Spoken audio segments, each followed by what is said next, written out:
And welcome to Marvel Boys, where we discuss all things Marvel and everything pop culture. And today we are going to be checking out, we're going to be doing our watch party and review for episode 3 of What If Season 3.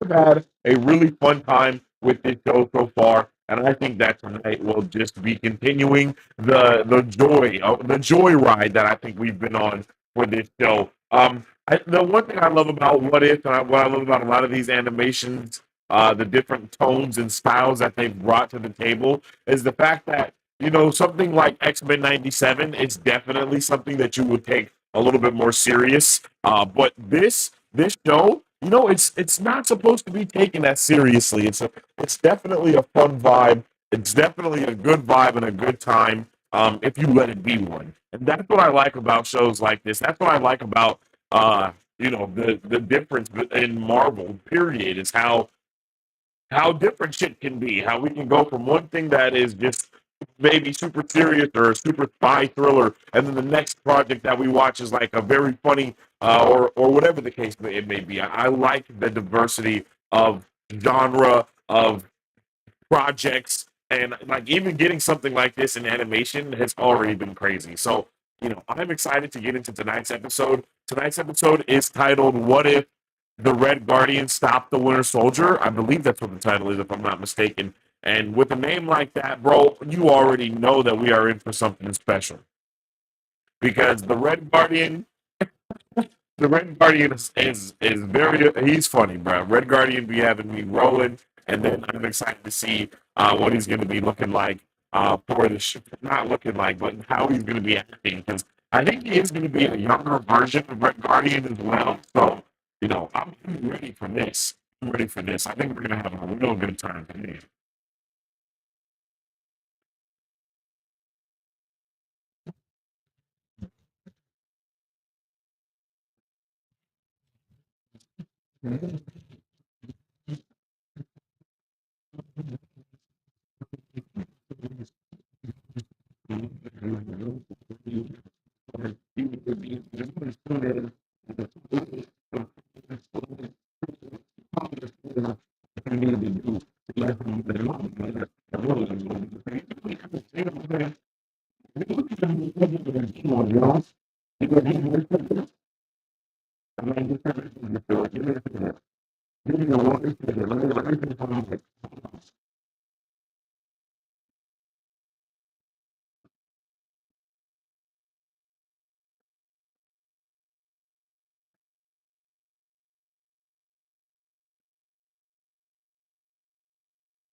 Welcome back, everyone. It's Charlie. This will be my full Marvel What If Season 3 Episode 2 video. There are a whole bunch of Easter eggs and references. The Celestials, the Eternals finally came back. Everybody wondering whether they're going to do more stuff with the Eternals characters, so we'll break it all down. If you're brand new to the channel, be sure to subscribe to get all the episodes. But the episode title was What If Agatha Went to Hollywood, which is a reference to Agatha Harkness of this universe going to Hollywood to be an actress in movies during the 1940s, 1950s era, instead of spending time killing all the other witches to take power and being obsessed with the Darkhold, all because she winds up learning about Tiamat, the celestial that's growing inside the earth. She learns about the emergence and decides that that's a way better power source for her and basically wants to turn herself into a god with all that celestial power. Essentially, that's what happens in the episode, like she turns herself into a new cosmic entity. Teaming up with Kingo from the Eternals, and even though he was like the main Eternal character in the movie, they did include the other Eternals characters, like they referenced them, but he was the only one you actually saw on screen. He was relevant because you remember at the time he had been a Bollywood star for a while, making all kinds of movies just across history, pretending to be his son, then his grandson, and so on and so forth as time went on to disguise the fact that he never aged. That was part of the whole joke of the characters. Originally, he said his assistant, who started working for him when he was a young boy, eventually thought that he was a vampire and tried to stake him, which obviously didn't work until he finally just told him the truth. They team up working for Howard Stark, who also has Jarvis with him in this, the younger version of Jarvis that we saw during the Agent Carter series, who also came back during Avengers Endgame too. Even though most people, when they think of Jarvis, they think of Iron Man's AI that wound up turning into Vision eventually, in the context of the MCU, Tony Stark actually based his Jarvis AI on his family's original butler when he was growing up. So the Paul Bettany Jarvis was inspired by the original human Jarvis. In this, the younger version of Jarvis that we saw during the Agent Carter series, who also came back during Avengers Endgame too.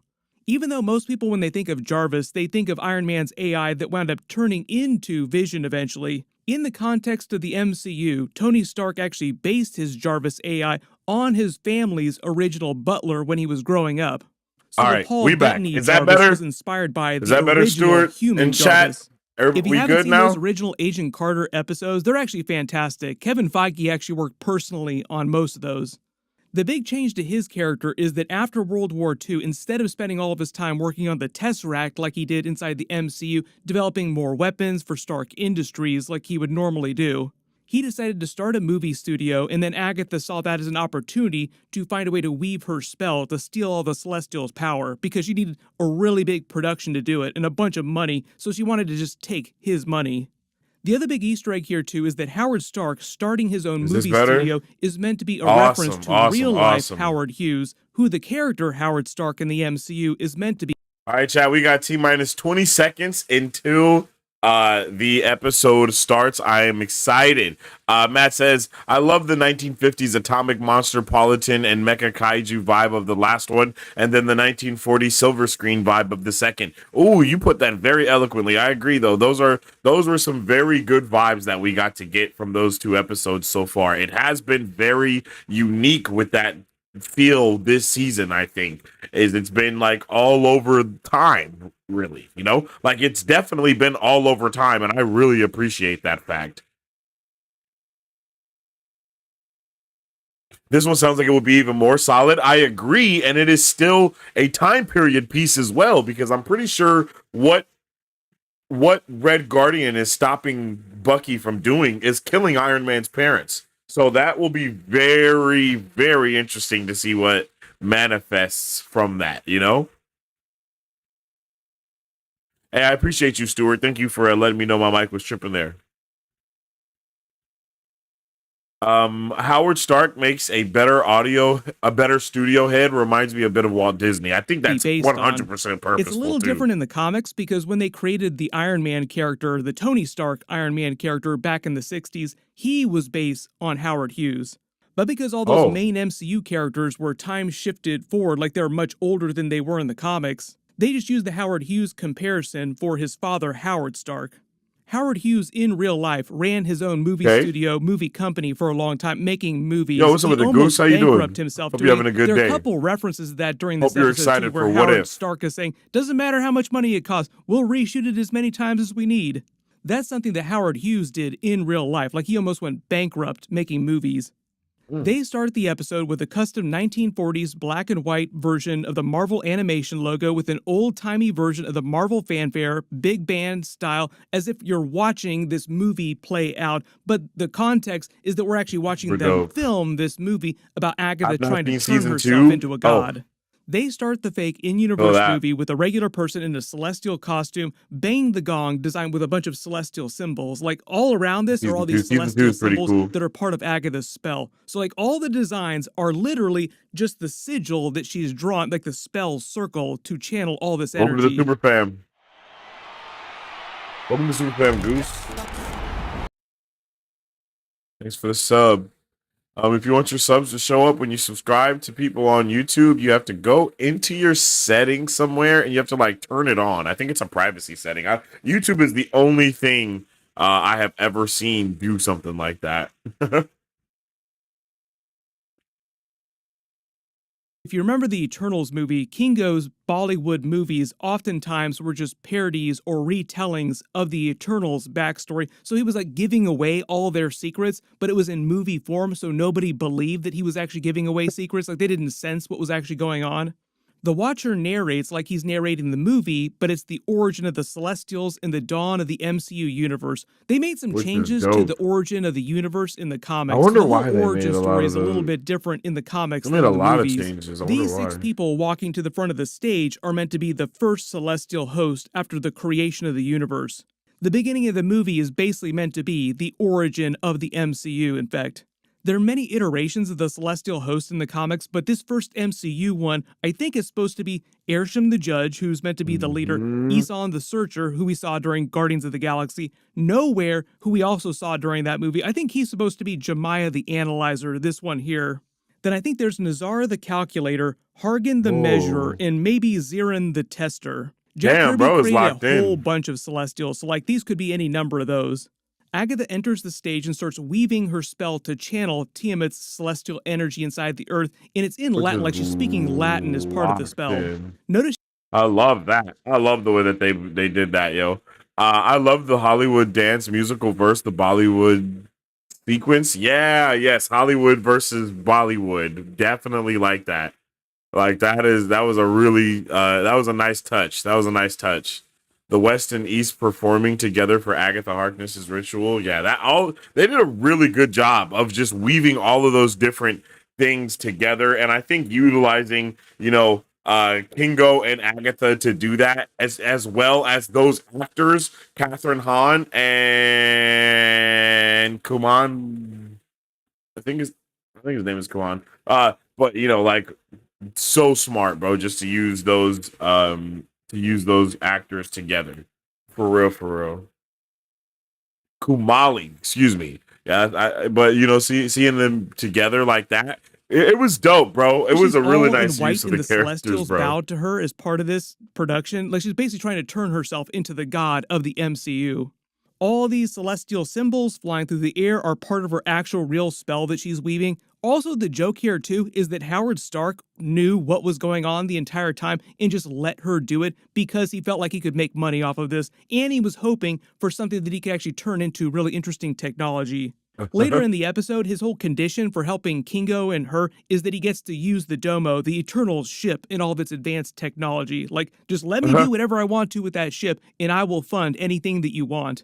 Which I thought was a fun twist. Like, they make him seem a little bit like Tony Stark, like a little unhinged, Truth. like a little bit of a man-child, but secretly, he does know everything that's going on. He's just pretending like he's dumb about it. This is why later in the episode, he's not surprised, like he knew that Agatha was a real witch, weaving real magic, and he knew that Kingo was a real alien.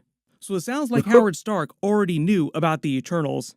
Agatha claims she's taken the power of the Eternals. Later in the episode, we find out that that's actually a literal thing. Like, she literally just sucked their power the way that she steals power from other witches, but Hey, using yo, a why do you say special spell. sucked like Because that? That was technically, crazy. her power doesn't work that way. Like, she can only take power from other witches unless she's using some special type of spell to get around that.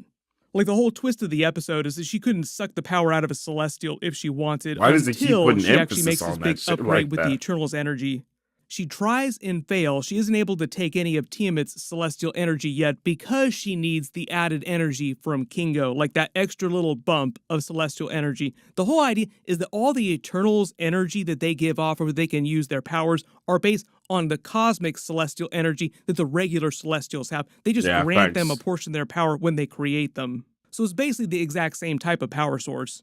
The Watcher reveals that in this different universe, this version of Agatha decided that it was way more efficient to try and steal Tiamat's power than go around just stealing power from other regular witches. Like, Yo, way Agatha's bigger power hilarious, source. yo. She could become a god with this.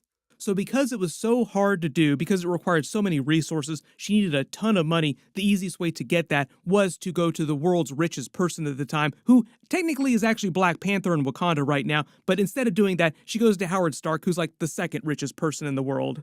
Early on, he sort of lets on hints that he knows that she's weaving actual magic, saying movie magic, quote unquote, like winking a whole lot. If it wasn't clear, Catherine Hahn came back for real to do this episode, as did Kumail to do his Kingo character. Kumail. One of the other big twists of the episode, too, is that after they were done, Catherine Hahn actually said that because they did this big Celestials, Eternals story with Agatha trying to turn herself into a god, now they had to try and do this in live action. I don't know that they'll actually do it exactly That like would this be in live hilarious, action, yeah. or she'll have some big crossover with the Eternals or the Celestials characters, but it is possible now, because she just had a huge crossover with Mistress Death, big cosmic entity. Oh shit, Agatha that's season so 1, true, huh? and they're apparently doing Agatha season 2 now. But usually all the TV shows, like especially the Agatha TV show, tends to be much lower budget. Like Agatha season 1 was probably one of the cheapest shows that Marvel did compared to, say, something like She-Hulk, where they spent almost over $225 million. Which is Anytime they wild. do anything with the Celestials or the Eternals, it requires a ton of special effects, so like I'm not expecting a that's ton of true. that during Agatha season 2. They revealed the real Jarvis, who's still making really good relatively points, young though. now, is working as Howard's assistant director, but in addition to his butler and his driver, like he's still doing all the regular stuff he used to do in the MCU. Then she gets the idea to bring on Kingo because she needs the final Eternal, like she's gotten all the Eternals' power except for Kingo. He mentions a bunch of real-world actors, Humphrey Bogart, Clark Gable, Cary Grant owes him a favor for some strange reason. They got up to all kinds of weird stuff in Hollywood back in the day. Still do, kind of. Knowing Howard Stark, probably something super debaucherous. They reveal his movie poster for Isle of Thunder. I think that's meant to be a reference to the island where Tiamat rose during the Eternals movie, where you actually saw a bunch of lightning. You remember Oh, bro, look at that the shot island right where there. Tiamat rose during the Eternals movie, where you Bruh, actually this saw a movie bunch of went lightning. so hard. Like, look at that. This is just too good. You know what I never thought about? People are definitely going to take these shots like this and compare it to Captain America, because I'm going to do it, you know? But yo, we got T-minus 10 minutes until episode 3 is out on Disney Plus. Make sure you guys drop all your thoughts, theories, and questions for episode 3 of What If Season 3 in the comment section down below. And if you want to just show support for what we do here at Marvel Bros, you can always send a super thanks. And you can always send any of your thoughts, theories, or questions via a super chat if you want us to deep dive into that. Let's get back into this video as we wait for the video to come out. You remember a lot of his movies that he did in the MCU were meant to parody a lot of the events of the Eternals' lives without him completely explaining that, no, this all was real stuff, I'm just basing it on my real life. Then he comes back. A lot of people asking about when the Eternals are actually coming back in the live-action MCU movies. Marvel canceled the direct sequel, the Eternals 2 movie, but the Eternals characters will come back in the MCU at some point, as are the Celestials in different places. I believe he rolls up in a custom Rolls Royce with the K replacing the standard hood ornament. Remember, this is like 1940s, 1950s era. This dark picture... Matt said, I wonder if the grandfather of Kingo's valet, Karun Patel, was there somewhere in that era. Oh, okay. Yo, Yuvashan, I appreciate you. Welcome to the super fam. I think the Patel family were serving him for years, and I was wrong. Patel was the only one, and he figured out Kingo was an internal when he thought he was a vampire. Yeah, exactly. Yeah, Celestial Harkness would be amazing versus Strange Supreme. Ooh. What's terrifying is that the versions of Agatha and Steven could have been so much more powerful than they were. But yeah, that's pretty wild to think. I was surprised that they left out Lady Death from the entire Thanos run. I wasn't as surprised. I didn't think they were going to go that route at all. You know, we didn't really know about Celestials and that a lot, or cosmic gods and beings enough to know, enough at the time. That would have been a cool place to introduce her, but I think there was just too much already going on with I think it was just already too much going on. Marvel wants to be a lot more realistic. They don't want to, Marvel wants to be a lot more realistic. They don't want to embrace the fantastical vibes as much. You know what I mean? So imagine Agatha using her power to absorb a being like Death or Strange Supreme, altering himself to be an immortal and using all of the Infinity Stones. Yeah, bro, I would love to see some crazy shit go down like that. And I think we will see crazy shit go down like that when we're in Secret Wars for real. Doomsday might get pretty wild, but I don't know if it's going to get as wild as that. But it will get pretty wild still. Death isn't Thanos' girlfriend anymore, but Agatha is. Yeah, I mean that's one thing. Agatha's ascension to godhood is what is in that what if reminds me so much of Doctor Doom's constant ascension to the Beyonder and other states, and that's one of the biggest reasons why they did that episode was to be kind of a precursor to God Emperor Doom. So when people that watch this, when they see that, they can be like, oh, okay, you know what I mean? Like you know what I'm saying? Like that's really it. You know, like that's basically it. Doom's always ascends to godhood one way or another. Facts, yo. Uh, I think Thanos needed his own introduction without throwing a being like Death into it. Exactly, exactly. Like Thanos needed to be, they needed like a character like Thanos needs an introduction, but a character like Doom, bro needs no introduction for real. So I'm happy that we're kind of getting this crazy multiverse shit going down, and then of course like there's inevitably going to be a reboot where Marvel takes all of their characters and kind of does something new and different with them. So I'm looking forward to all of that stuff. So we can see these different takes on these characters and really just get to dive into who they are and what that really means when they're together, not just how they are disconnected. Entryway is actually based on the real-life Paramount Studio lot entrance. The Richter scale that Howard Stark mentions is just the scale which is dope because Paramount put out the first Iron Man movie. A lot of their if I'm not dialogue mistaken. here is also very tongue-in-cheek, giving away the actual plot. Like Kingo says, he was born to play this part because he is a celestial robot with a whole bunch of cosmic power. When he says he's been preparing for their showdown for quite some time, that's a reference to the emergence in the idea that they came at the dawn of civilization about 7,000 years ago to help Tiamat mature by causing the population on Earth to grow as fast as possible. Part of the reason why he chose to come is so that he could stop Agatha, because he says he's the prime eternal now in this universe, and Arishem has made him directly responsible for making sure that Tiamat is born. I actually like the Fantastic Four origin story. I'm not gonna lie. Greatest choreographers in big musicals. I like the whole going to space and altering the DNA. I like seeing that transformation that different people can take on that. You know what I mean? I really like that first transitional period more than anything. Camera operator on like the slate here. What I miss is when shows and movies would kind of give you the origin story in like an intro fashion, of the movie, like while the credits were rolling, and then you would see like the Incredible Hulk like strapping himself into, or Banner strapping himself down into a thing, and then turning on a machine, and then and then this shit like his veins bursting out, and then he hulks out. Like, give me that type of vibe. That's how I think almost any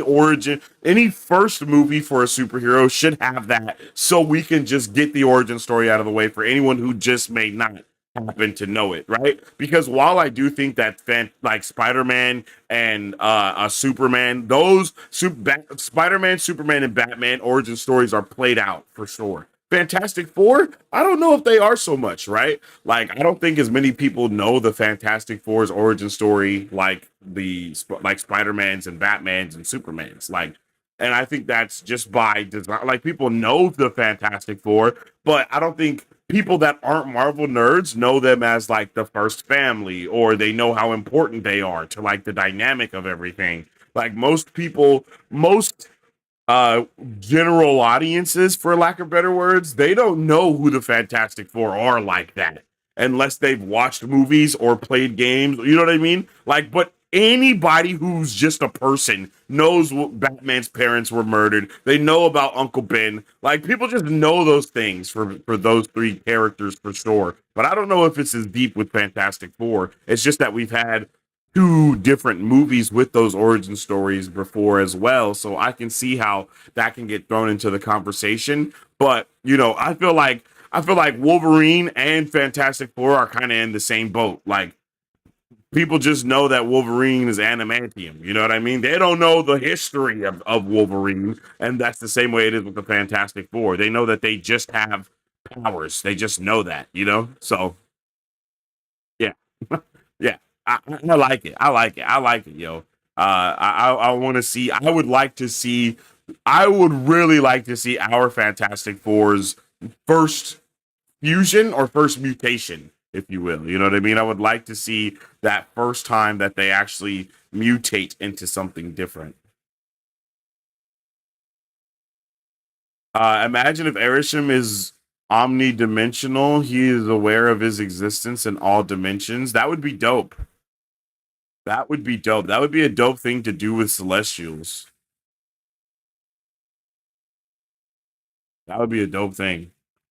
Seeing Kingo betray him for Agatha is just another eternity, damn it. I thought turning Tiamat to stone was a headache, and seeing Kingo betray him for Agatha is just another eternity, damn it. I thought, what? Whoa, that was crazy.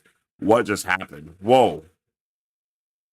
Only Uncle Ben stay dead. Marvel commandment. Facts, yo. Uncle Ben There's will actually a always be reference to the dead. real life Simon Dunstan, who was part of the production crew of the What If TV show that's actually making these episodes we're watching. A lot of times in TV shows or movies, not just comic book movies or comic book TV shows, but if they have lists of names in the background, so they need like a whole bunch of names on screen, they'll use members of the Mm-mm-mm. production. They redo the same scene from before, but Whoa, it's 11:59. That happened so fast, chat. Holy crap. We were having a good time and time just slid on by. We're about to get into our watch party and review legit right now, yo. It's about to start. I cannot believe it, yo. I cannot believe it. I'm pumped. I'm pumped, yo. Let's see. It's about to pop off, yo.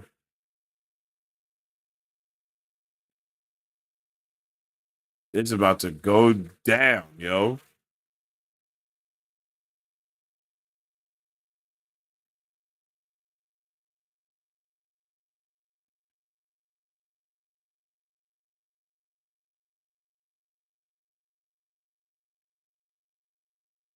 Come on. And here we go.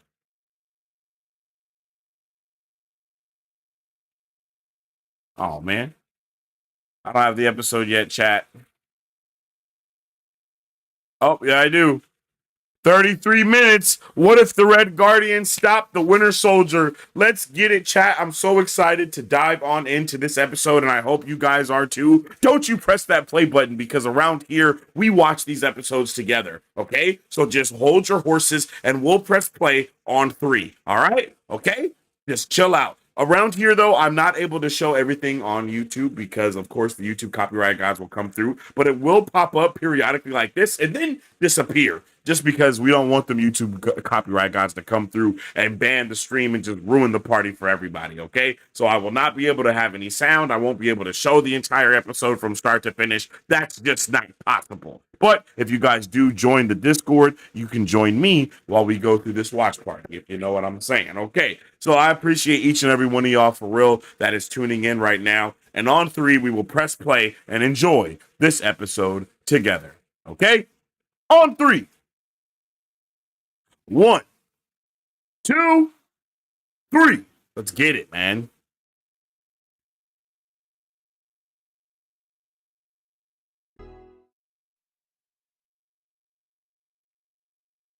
All right.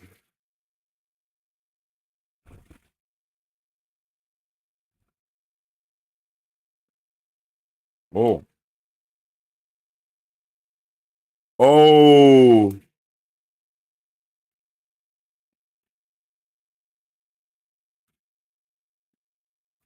Oh. Oh. Oh, let's go. This is about to be real good. That was an awesome intro right there.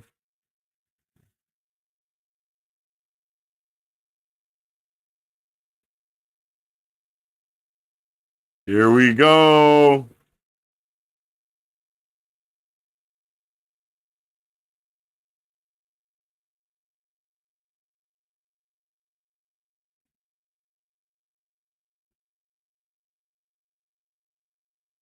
Oh, let's get it, chat.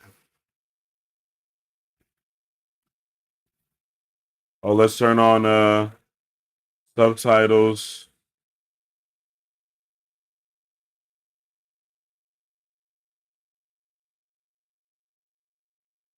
What if, baby? Let's get it, chat.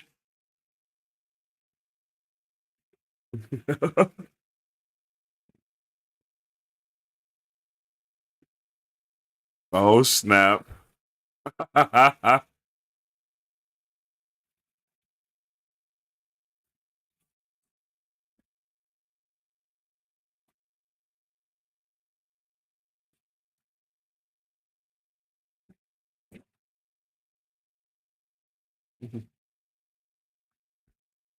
Horseradish.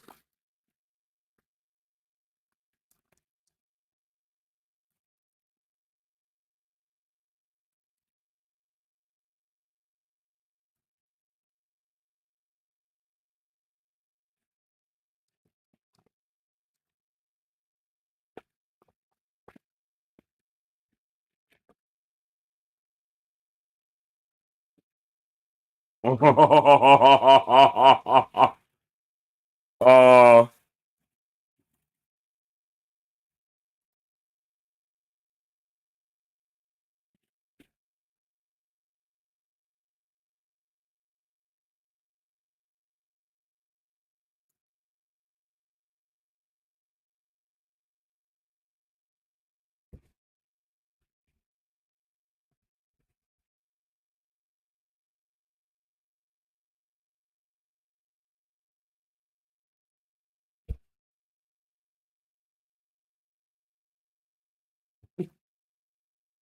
Bruh said, what are you going to do? Put in the application as sealed?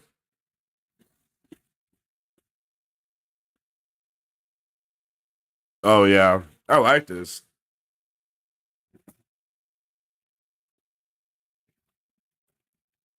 You're doing a pretty solid job so far.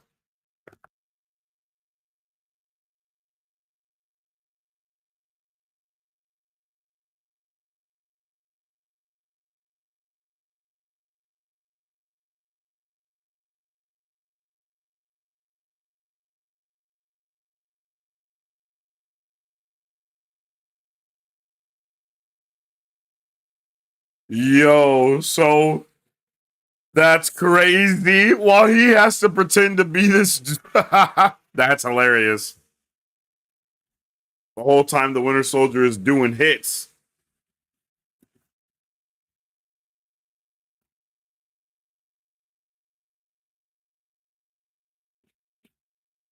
Oh.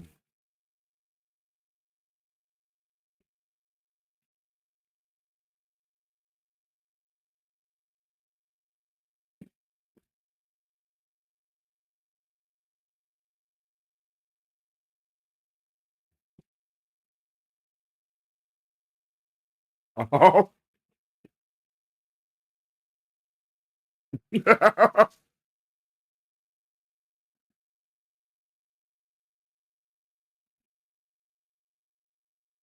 Big friends and warns them that the revolution is coming and he wears red. And that you were here too. Ah. Behold my technique. Oh. The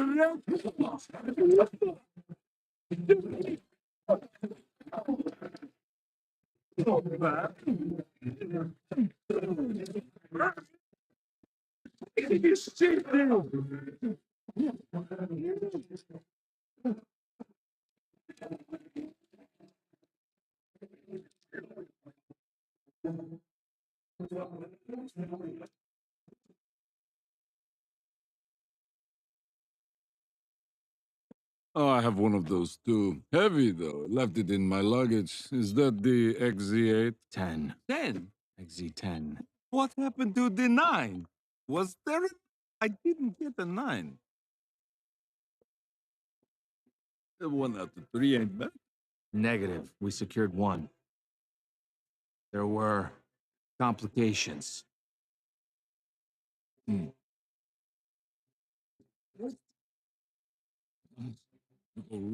Borscht. They say they care, but do they? Mission failure. Never fail.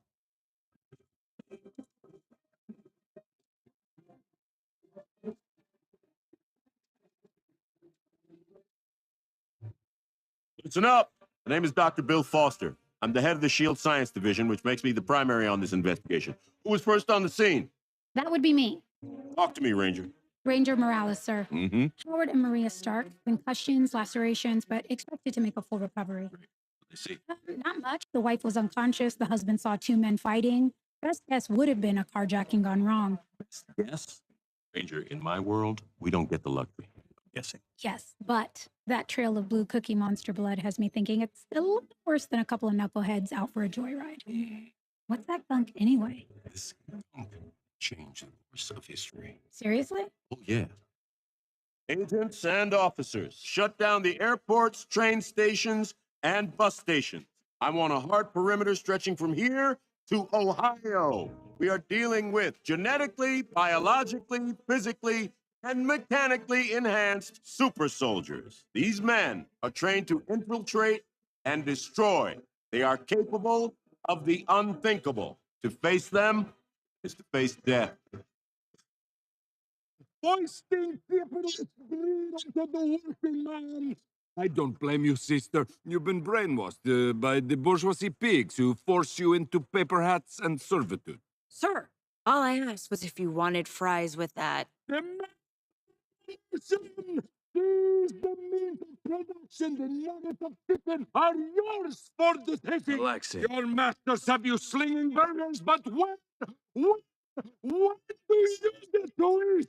I'm a vegetarian fart knocker. Hey, Lucy, is it? It's a pretty name. Listen, my friends had a rough night. Can we get a couple sixes and 2 Cokes? Sure. Throw in some extra fries. What in the pelmeni was that? Your idiocy triggered my deep cover mode. Well, knock it off, Captain Personality. You're embarrassing us. You're going to get us caught. I was liberating her mind, breaking her mental shackles. It's what I do. That's it. The Rock, the secret legend who will flip the U.S. hegemony like a monopoly board. The man who will unite the workers and reshape history. Alexei. The Rook will help us, especially when he sees we have this. Yeah. The most recent communique has him in Las Vegas. It's Las Vegas. That's what I said. It's very rude to correct my English. Obviously, they forgot to program any manners into you. Now we must acquire transport.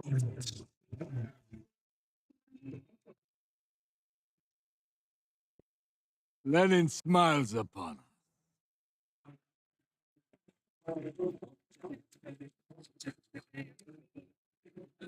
These fries are pretty good. Must be made from Russian potatoes. Russia's the best. Oh.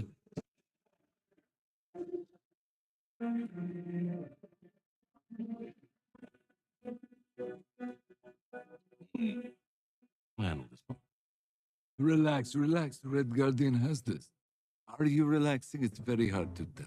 The Red is so angry, like Winter Fox. How can I help you, officer? Just a routine check-in. Say, where you fellas headed? Sisters. Yes, to visit our sister. It's her birthday. You guys are brothers? What'd you get your sister for her birthday? Because I cannot for the life of me figure out what to get my wife for Christmas. Television. You got her a sweater and a television? That's very generous.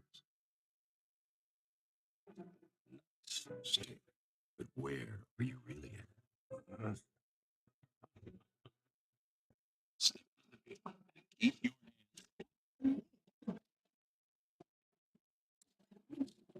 Again with the guns, and I had wool over his eyes. Target spotted, in pursuit. Exercise caution, but get them. Let's go round up some super soldiers. You shoot with your enemy. Each is like the great ballet of violence.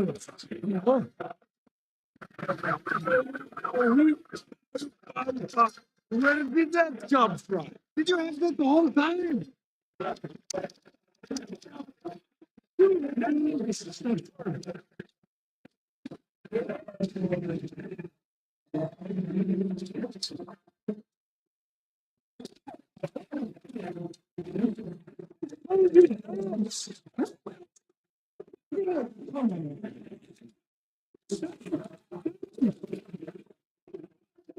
You know what Thor said about machines?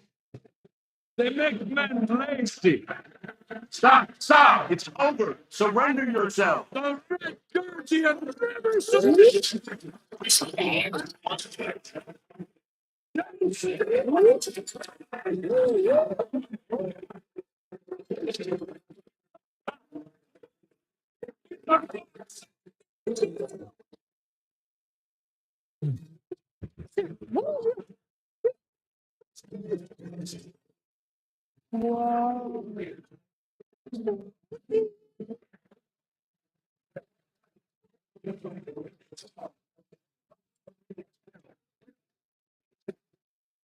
Listen, I'm sorry, farmer. Although of all the animals kept by this farmer, it is the water was most brutally treated. Again, with the manifesto? You're more brainwashed than me. Oh, we got a big problem. Nowhere to go, baby. Nowhere to run, nowhere to hide. Why is everything so big in America?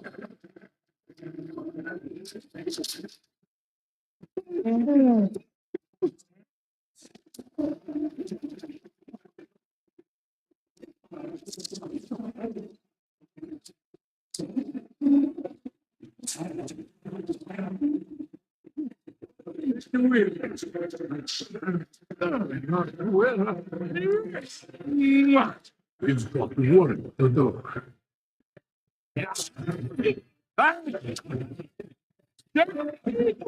The bigger the offer. Wonderful!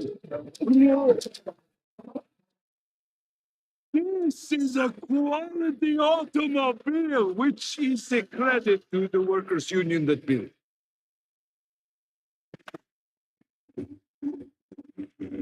Keep going. Why not? I have nowhere else to be today.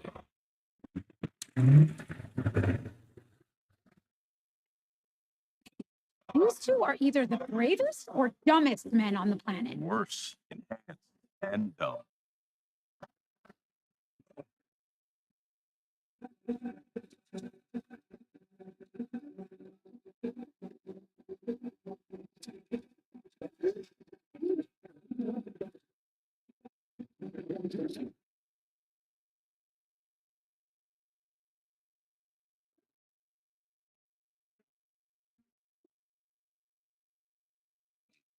Still on the case, Ranger? The National Park Service.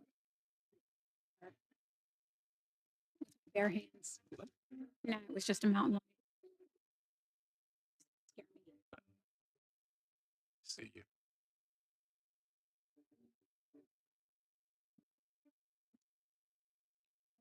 Age missing. Looks like we going to Vegas, baby.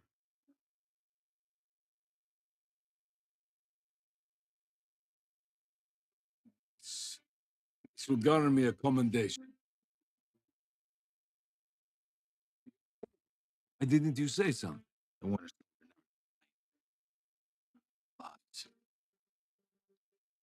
Stop it. It's let me. So catch the bullets with your metal arm. Tape it. How did you happen? A family of people, but then I had the chance to become somebody. Now, the Russia's great protector, her red guardian. Be good for a boy from nowhere.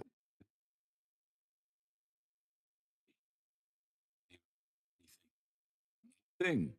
Not even my name. I don't believe that. Look at you. You are strong man. Close your eyes. No. Close it, close.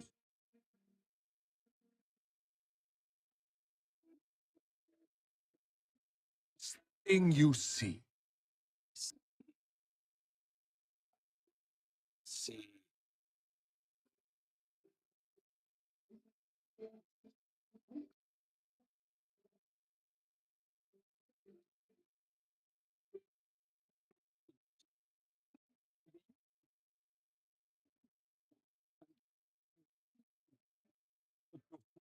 Do you? They knew Be something nice, some heated seats, yeah?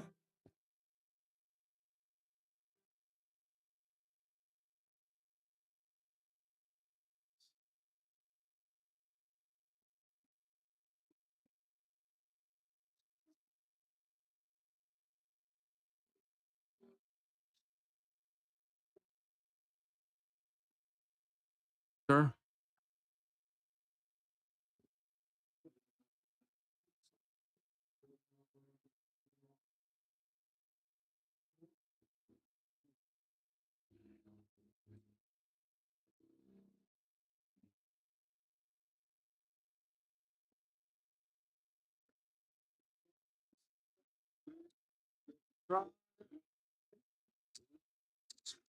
The electric bills. The worker, that is who. Maybe we should play some craps later. You know. You finish. You put them out of business. Hey, smile, huh? Here we are. Yes.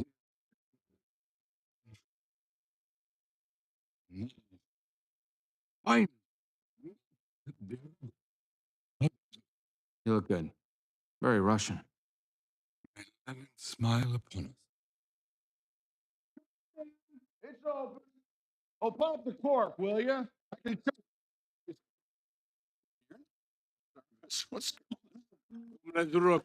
I'm the Red Guardian, sir. This is my compatriot, Peter Soldier. It is our honor to meet you.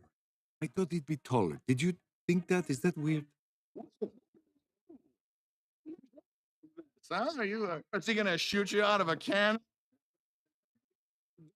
It's Rook who will bring Uncle Sam to his knees. You will ignite the revolution that frees the proletariat. Wait, so you two are Ruski spies? What do you? Our mission was compromised. Guess we're back to Russia. I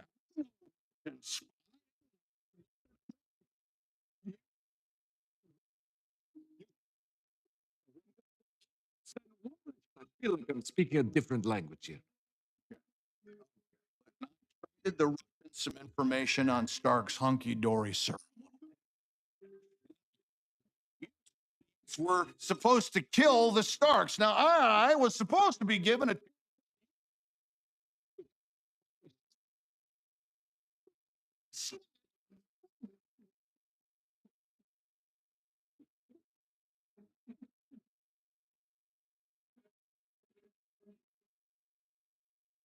You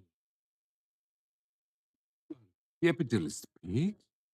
Red Room work with capitalist pig? Red for capitalist. Listen, Husky Rusky. The only system that stands for a man's right to own his work is thinks money is the root of all evil is obviously doesn't run on greed. Tell me something. You have two nickels about you?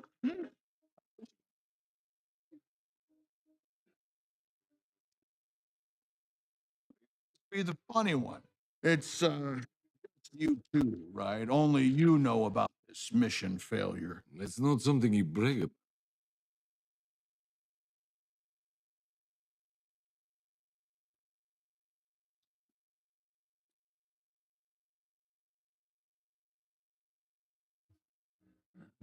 That guy.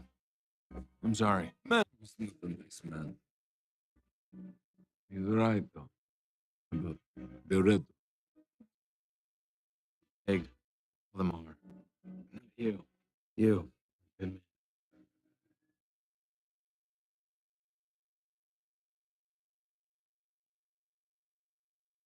We need to go.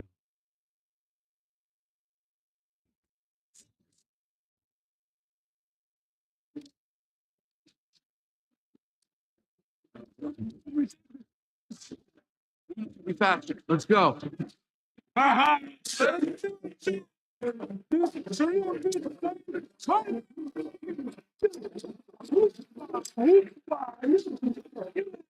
So, our Russians spare the Starks, but not Baldy? Something about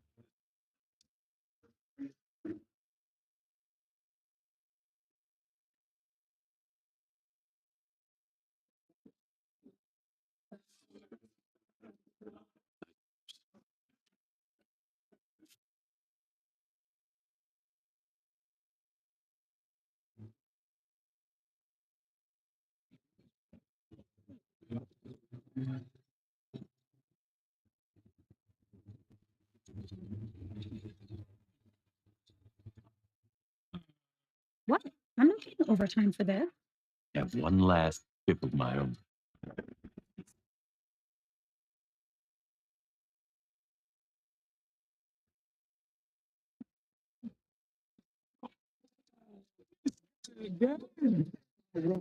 I thought we were.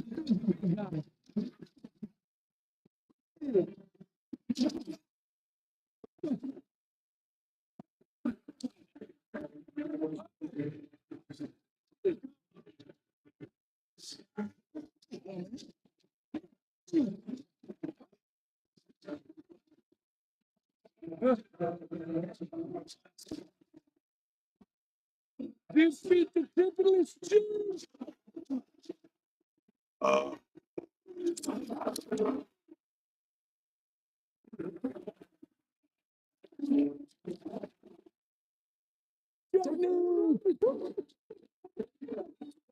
Good in Moscow. Thank you. Bad. Pretty smooth. Is that it? Are they gone? Not gone.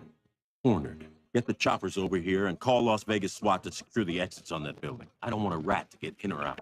Choppers over here.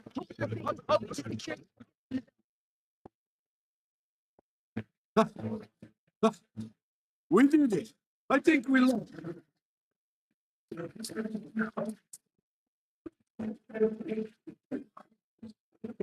Red Room just arrived. Karpov can flip my switch. I'll be gone. I won't remember this.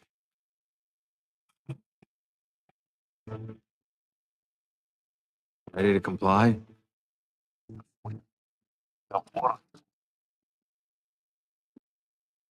Drakov? Drakov put out a kill order on you.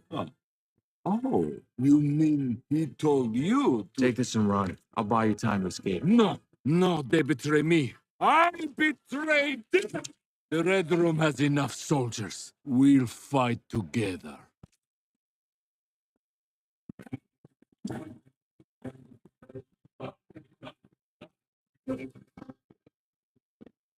Желание. What is happening? He's gonna make me kill you, Alexei. He can force me. Шавы.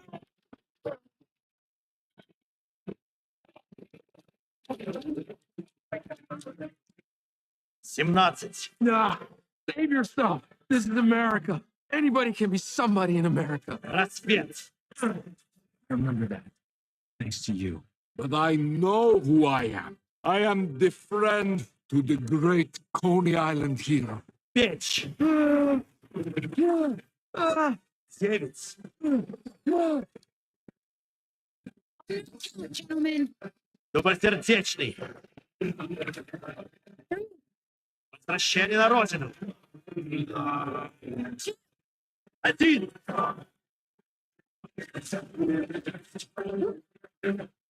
Грузовой вагон.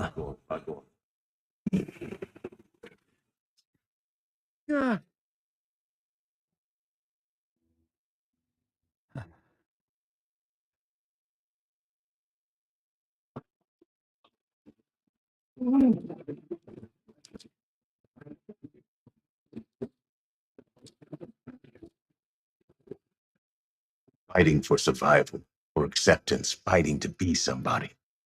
But in the end, the fight is never the point. It's your friendships that change the course of history. Even when they end.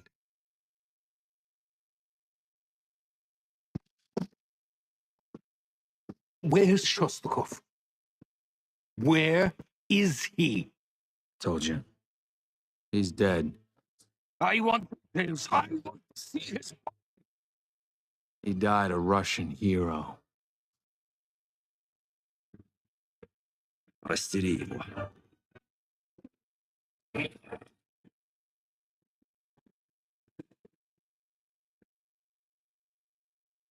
You're weak, children, blinded by American excess. Luckily, Coach Bob Toledo is here to make you worse.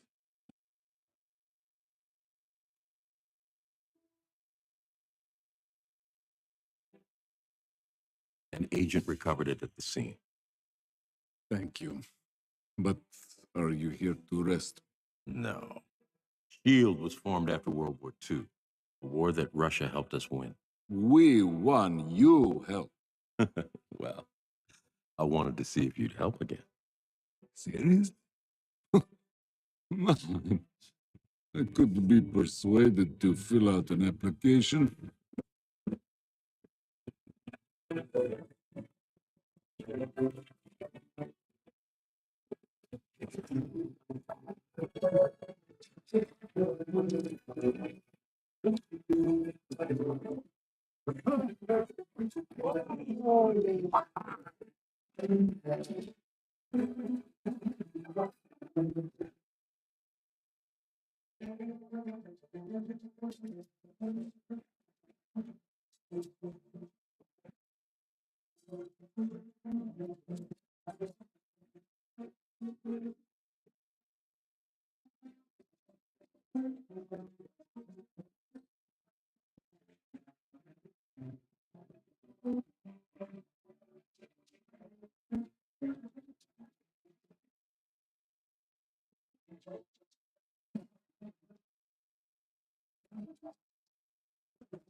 We back?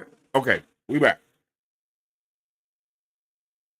So y'all let me know how you feel about this episode in the comment section down below while I get into my overall review.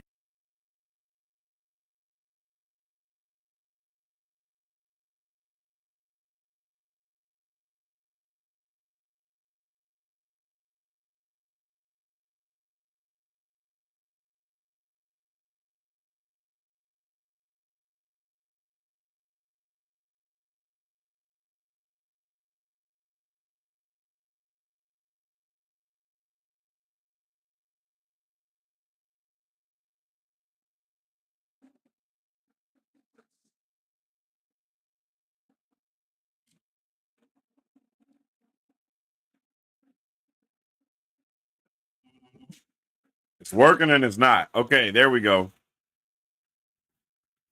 All right. I think we back for real this time. Can y'all hear me?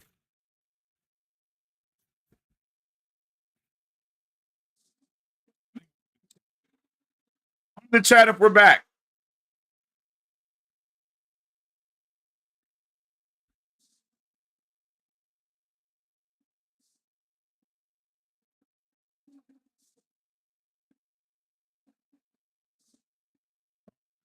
We back. We back.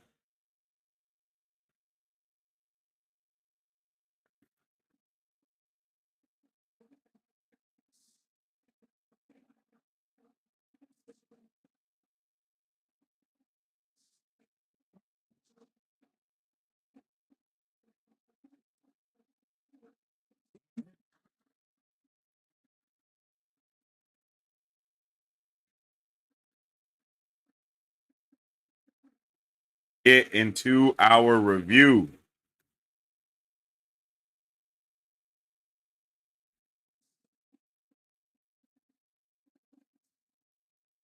Let me put the poll out for the temp check. The mic going out done got me all discombobulated.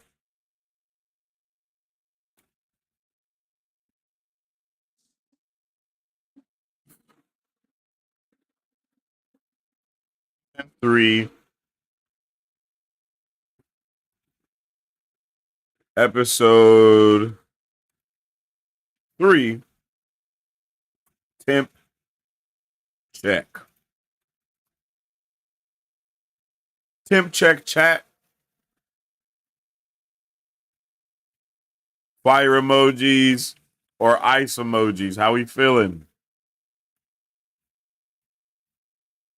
There we go. Start that poll. All right.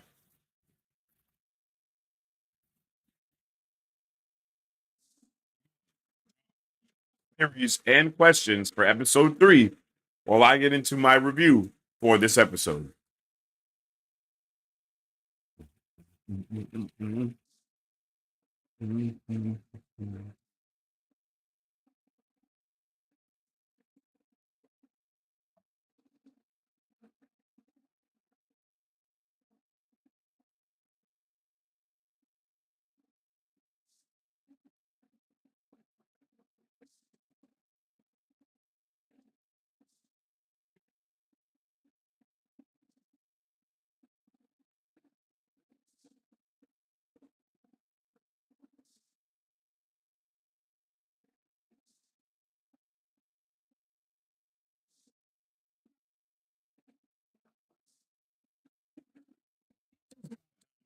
In episode 3 of What If season 3. And man, I really enjoyed this episode. Lower stakes, a lot more of a buddy cop fun vibe going into it.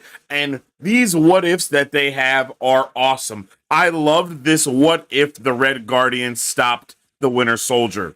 It was really a good vibe. It was a really good vibe. It was a really fun vibe. And it was a grounded, down to earth episode, and I loved seeing young Red Guardian and of course young Winter Soldier, and just seeing them kind of being able to pop off of with one another, and it was just really cool to see. I love Red Guardian as a character because he has so much to prove, and you know, any character that has a lot to prove like that and are who the Red Guardian are, they're just gonna be a standout character for me. I just like it. And we start this episode off with seeing that, you know, basically when the Russian government started utilizing the Winter Soldier program is also kind of at the same time where they decided to, well, send the Red Guardian to go and live with, you know, to go and do this thing, to go and what is it?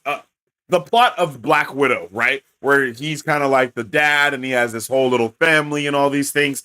That for him to go do that, the Russian government has already got you know, the Winter Soldier, and you know, he's furious about it. He's like, yo, the Winter Soldier is gonna be doing this and all of that. You know, he's going off about it, and I really like seeing that he knows who the Winter Soldier is. And you know, it makes it so different from how we hear him in the Thunderbolts trailer when he talks about the Winter Soldier, and he's like, "Oh, the Winter Soldier! That guy is so cool!" Right? It's a really different. It's a stark difference between the two. But I like the way that we see him like, you know what? I'm going to do what I need to do. You know, it's just I like it, man. I like seeing those things being kind of put together. And you know, it just really goes to show how much Russian things were really going on at one time. Like the Russians had the Red Room, they had Hydra, they had the Red Guardian stuff going on. Like they were really having a whole bunch of connections within the Russian area. And I love the way that we got to see bro play Tetris. Tetris has to be one of my favorite games ever, and I will also admit that I am furious with how Tetris is nowadays. I needed to go back to how it was back in the day. Just a real quick old man rant. But I love how we get to see these stark differences in the life that they both take, in the routes that they choose. Of Red Guardian becoming basically Bob, you know what I mean, and seeing the Winter Soldier. Or seeing Bucky really embrace being the Winter Soldier. Of course, he doesn't have a choice to do that. I don't think either of them have a choice, and it's kind of interesting to see that the Red Guardian thinks that he wanted the life that Winter Soldier had, but he really did not want that at all. He wants the exact opposite. He is so different. He is a different person. He's not the same. So seeing that, and he's like, yo, he's just so different. He has a moral compass. The way he pulls up to really stop the Winter Soldier from killing the Starks. That's awesome. It just shows how, once again, how different of a character he really is, and how he does have a heart, and how all the things that he is against is capitalism, because he's the Red Guardian. You know what I mean? And I love the way we get to get him going on these rants multiple times in this episode as well. And seeing them fight and all of it just looked really dope. And it actually got me super hyped for the Thunderbolts. I hope that their dynamic together is like just half of what they got here. I know the Red Guardian is a super older guy in the movie, but I know we're going to see them catching fades at some point. Everybody is going to be fighting in that movie. And I'm excited to see what they could do. Like, bam! Like, I like to see them fight. I like the dynamic between the Winter Soldier and the Red Guardian. The way that we also find out that they both have vibranium. So it's just so crazy to think of the world building that was really done in this episode, and the way that they were able to link all these different background pieces that we know of together in and make this different story, really showing that What If is a What If MCU show. Like, it is based off of what if the MCU happened a little bit differently, or what if this universe of the MCU happened differently. And we even see that the Russian government treated Red Guardian basically subpar, not even giving him up-to-date phones and making sure he has everything that he needs. So literally the entire universe, the entire universe, the entire thing, it just works together really well. It meshes together in a solid way. And Bucky was just looking dope in this episode as well. I love the way that we get to see Bucky. It was dope to see that Howard Stark making another appearance in this season already. I think that's 2 appearances for Howard Stark. Don't think that's by accident either. They're definitely probably teeing him up to be in to be in Doomsday or in Secret Wars or something, because they got him on the field a lot here, and I like it. I think it's a good take, if you will. Not as much of a good take as bringing Lawrence Fishburne back to play as Goliath. I mean, bro, what? They really just put their foot in it with this show, bro. They hit the ground running. Like, I love the things that they've been able to accomplish with it, and how it's been like. I've been surprised about a lot of the things that they choose to do. It's just like, oh shit, is that Lawrence Fishburne? Like, that's wild. Like they bring back so many things, and they just connect the story again in so many different ways. They are able to take all these different threads and connective tissue that we know of the MCU and just rewire it. And that's super cool. I also love how Red Guardian just will always take the time to try and convert anybody from being a capitalist at every point of every day. It's really, it's pretty funny. It's pretty funny, yo. I'm not gonna lie. He's just always going off on these, communist rants, for lack of better words. And he's like, Like, this is how this needs to be, and so like it just going in. But it was like I said this already, but I did like to see them bro out because they were bros for sure. I think even the Russian dude called them, hey, he's your brother. Like, don't get too bent up on it. Like, look at that. Like, I'm hyped, bro. I'm hyped. And I think they actually had Red Guardian and Winter Soldier in episode 1 as well. So that's a double feature for them so far, and a double feature for Howard Stark as well. Which is cool. I like this is crazy, bro. This is crazy. I think I, I like the way that again Red Guardian is very much a defensive type of person, right? He's not someone that's out here. He really is the Russian Captain America, right? Like and everything that means and everything that stands for.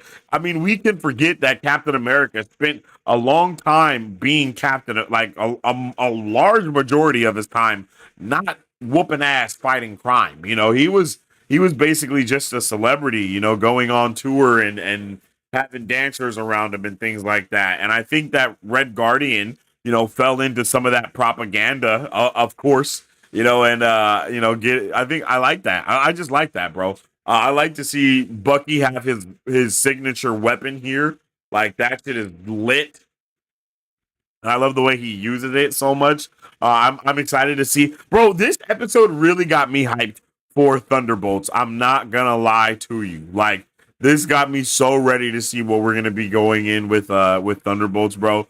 Like, and you know, Bucky just was being Bucky. I love the way that the Winter Soldier thinks and the way that he reacts, right? Like we get this super dope moment of these cars side by side, and then he grabs the steering wheel from their car and causes them to spin out and just lets go, causing them to go crazy. Like what a W thought and move. Like who would ever think to do some shit like that? The Winter Soldier would. That's who.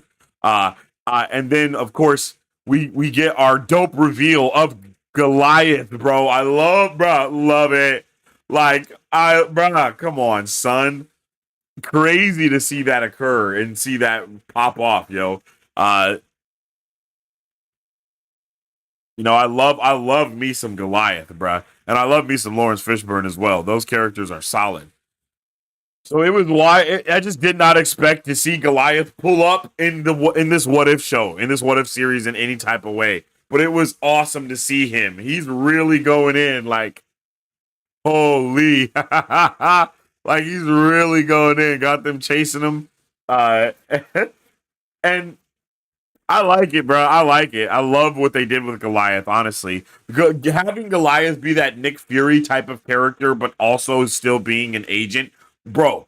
Like, if this is something that actually happened back in the day, which I think it is something that happened. I think they did hint to Goliath like actually being in the fray back in the day in that movie. But I love the way that bro, look at that shit. Like Vibranium wins all the time, bro. The bigger they are, the harder they fall, especially when they get clocked with vibranium. That substance is gonna hurt no matter how big you are, buddy boy. You feel me? Like I like, whoa, that was so cool.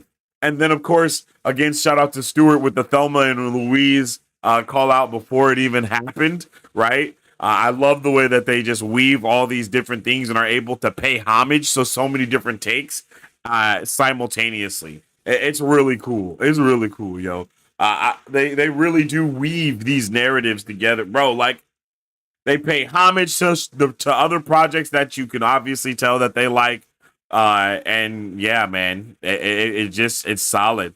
And then as they continue to bro out, they being the Winter Soldier and Red Guardian, we finally get to hear a little bit about Red Guardian's history. And we find out basically he had no money, he was poor, grew up in Russia, and then he got the chance to be Red Guardian. I think it's a story that is very similar to Steve Rogers' story as being as being Captain America as well, right? Like they took these kids that really just wanted to prove to be better, to do something better, and they pumped them full of super soldier serum and forced them to fight in their wars.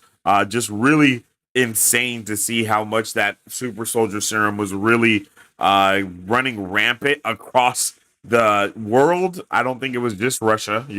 I'm pretty sure there's super soul. Everybody was trying to recreate super soldier serum in some way, shape, or form. It's been kind of weird that we haven't seen anyone else do that like that yet, or any other heroes around the world be created because of it. But I'm pretty sure that they will at some point. Maybe when we get like Amadeus Cho or any of these other type of characters, we'll get into more gamma radiation and trying to repeat things. But it's so cool that Red Guardian locked in with Bucky and was like, helped him at least get a ounce of remembering who he was before. And I love that it's the Coney Island, the Coney Island Fair, like that's just so beautiful. They were just working crazy with the narrative in this episode, man. They were really weaving that shit together, right? Showing us that really all Bucky needed was a bro,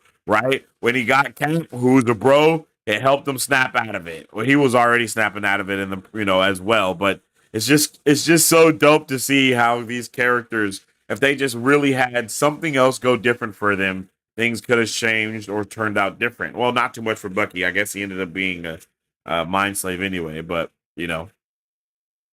But it was just really cool to see the duality of Bucky and see him not, stick to the programming and know that he was actually programmed, knowing that he's brainwashed and that they can just shut him off whenever. It really goes to show how much more they hit him with the, electricity and the brainwashing over the years once we see him in, the Winter Soldier, because he's not even like talking anymore or any of that, right? So I just really, really I appreciate it, man. I appreciate the bro out so much. Like they're just in Vegas with the top down, wind blowing through their hair, Bucky with the shades on driving, and they're just chilling. Like what the hell? I just did not expect that at all. I also didn't expect to get this elevator callback scene. As they go and look for the Rook. It was really just insane that we're gonna see this again in May, but with so many more characters, and that's gonna be crazy. And the hotel that they're gonna be in, I mean, the skyscraper they'll be in will be the old Avengers Tower that has recently been outfitted and reformed to a CIA outpost for the Thunderbolts and probably any other type of dispatch team that is in the MCU currently. So I did not expect it, and I definitely did not expect Obadiah freaking Stane to be the Rook. Like that was wild, bruh. Like what? So even though a lot of this stuff is not canon, a lot of the storylines and the plot that they use to build up other things is canon, right? So Obadiah Stane is still heavily behind the Starks dying, right? And he was not only was he behind killing Tony or trying to kill Tony and making him become Iron Man, but he also was behind killing Howard Stark and his wife. Like that is just so messed up, bruv. Like that is so messed up. That is so screwed in the head. And bro just really wanted power at all costs, yo. And it's really sad to see just how untrustworthy bro had been from the start. And like his son is supposed to be showing up soon in the Ironheart series. So it'll be interesting to see if his son has a bone to pick because of, his dad's death. I mean, it seems like Obadiah Stane he's gonna die one way or another, And I like to see that. I like to see the betrayal of him be something that is a sure through line.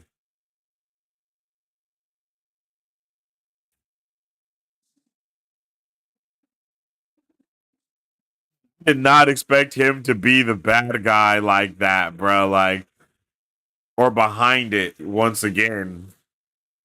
But I love the way that Red Guardian earlier had told him, yo, your other arm is bulletproof. Why didn't you use that one? And then he does use that one and throw Red Guardian's shield to knock Obadiah out the window, murdering him. And he was like, I think I murdered that guy. Sorry. He was not a nice man. I just like the vibe between them and how we get to really see them grow as bros throughout this episode. It worked really, really well. I'm not going to lie. It worked really well to see them just, go back and forth. And then to see them just fight so well and just help bruh, yes, I love this. Give me so much more of it in every way possible, yo. And again, I think this is a precursor to what we see in Red Guardian and from Red Guardian and the Winter Soldier in the MCU, but maybe not, as buddy, but they will be bros of some kind, right? Like, I think that's something that we can say is that the whole team will probably end up being some type of fam bam in the end.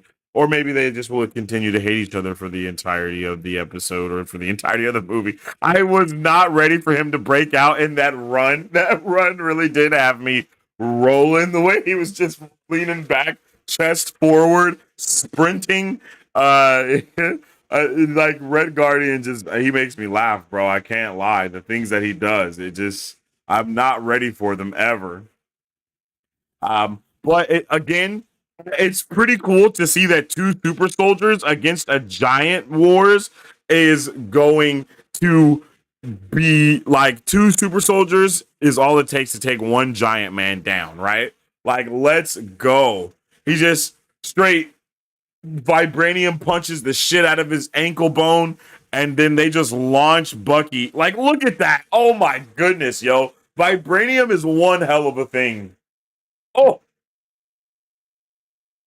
God damn, and knocked him straight on his ass. I just wasn't, bruh. Let's go. They were really cooking for this episode with the fight scenes and just, the dynamic between them and everything that, and just Red Guardian, bruh. I just was not ready for him, bro.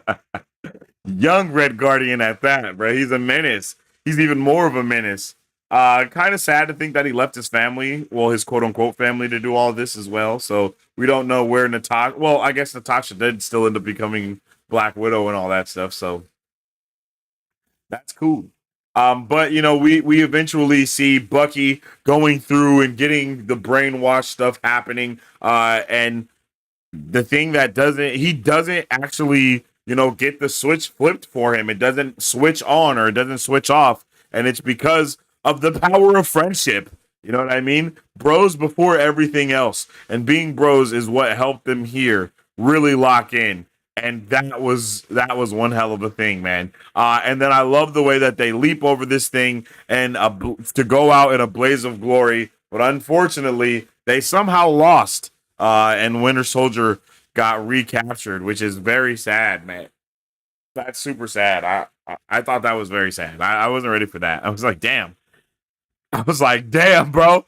Why did bro pick the short straw? Like, he got sent back to be straight mind washed, brain controlled all over again and get put back right into the battle. Like, bro, that's so messed up, bro, how they did our boy Bucky. Man, he just cannot catch a break, right? Like, at all, man. And that sucks. But Bob embraces his Americanness, and then we see a badass moment where once again Lawrence Fishburne's character is basically the Samuel L. Jackson of this universe. He's the one that it looks like he's kind of putting the team together in one way or another, and I love that for him. I love that for his character. So different, like just something I really never expected.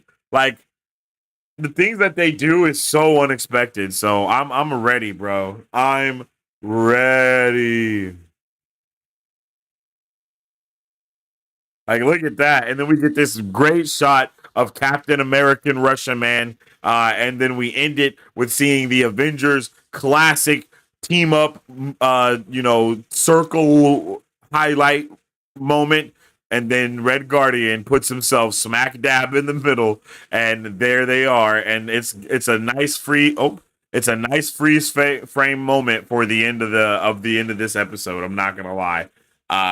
And I guess everything will continue to go the way that it does. It's just that, the one thing that will be different is he will be there. Like, so when they go to fight, when they go to fight, in the when the Winter Soldier movie happens, he'll have a connection to him as well, which is pretty hilarious, bro. Pretty hilarious, man. I really did enjoy this episode. I have to admit, it was a pleasant surprise for me to have. I didn't think we were gonna have such a good time with it, but they know how to make these episodes fun. They know how to make these episodes interesting, and they know how to add enough lore and world building and kind of, you know, alternating that connective tissue to make just a grand time for, I think, everybody if you're up for it.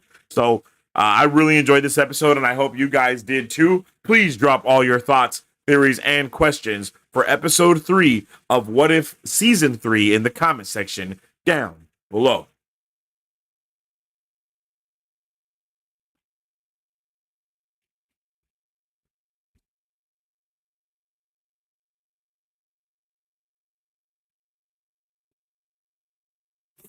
All right, let's jump into chat. Let's see how we doing.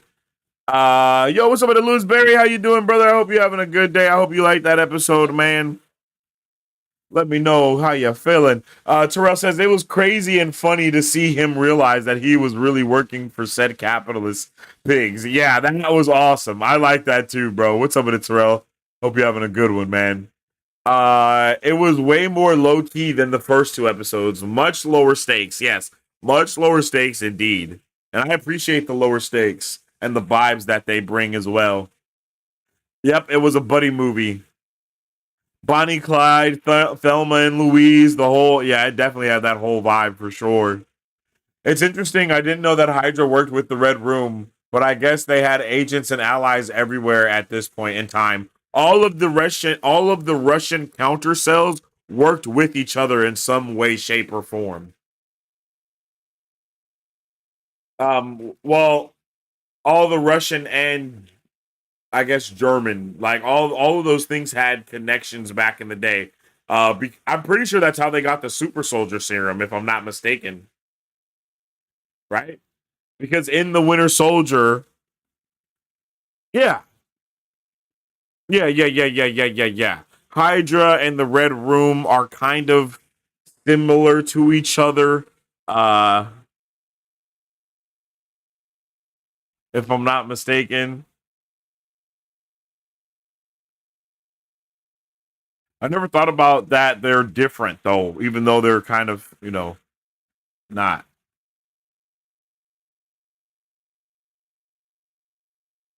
Winter Soldier is generally for hire and used for Hydra purposes. Uh yes, but those Hydra purposes were like he was a kill for hire though. That was his whole thing. Like that was the whole thing about, I mean, obviously the Winter Soldier and Civil War. Because remember there was all the other soldiers as well in the Hydra facility. But remember Black Widow knew who he was as well. And the Hydra stuff, like he has the Soviet star on his arm. So that's all Russian. That's all Russian stuff. And the Red Room is Russian. It connects. I would like to see some more of that come to play though. Yeah, Red Sun is awesome.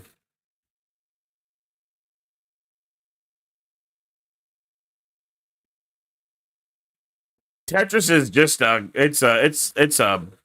it's a terrible game on the phone now, bro. I'm not gonna lie. I hate playing Tetris on the phone now. I used to love it. It was awesome, but then they tried to do all these other things to it and microtransactions and everything is just stupid on that game now. I love the comparison and contrast to Bucky and Red Guardian both working for Russia for different reasons. Yeah. Like it was really funny seeing, I think it was really, really, really funny seeing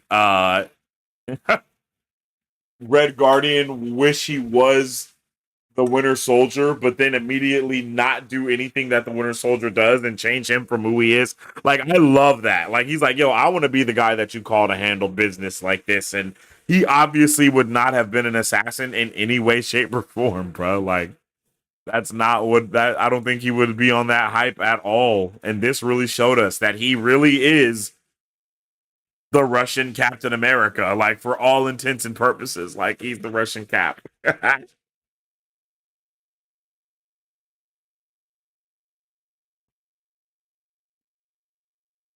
I just hate that after the fight, they ended up catching Bucky again and reprogrammed him more harshly as the Winter Soldier. Yeah, that was super sad, but I'm pretty sure something like that probably happened anyway because he was like always getting tortured and then put back on ice.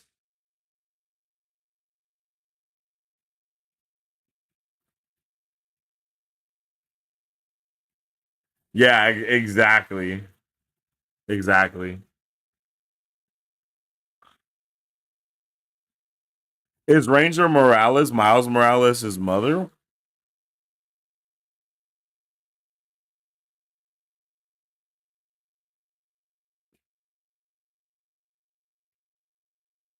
If they were already married back in the day here, that could be possible. But I don't think so. I don't think so. And that was she was like already a grown woman here as well, so I don't think so.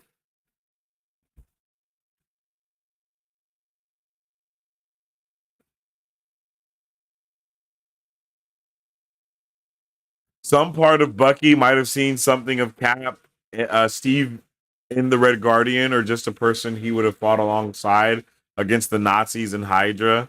Yeah, that's very true. Yeah, that's very true.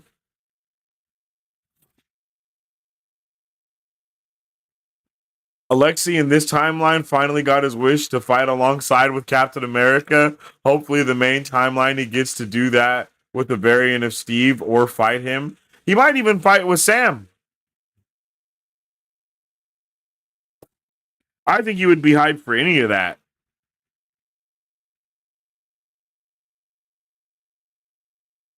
Maybe naming yourself Goliath after the biblical Philistine giant might have been a bit self-fulfilling. Oh, that's a good point, huh?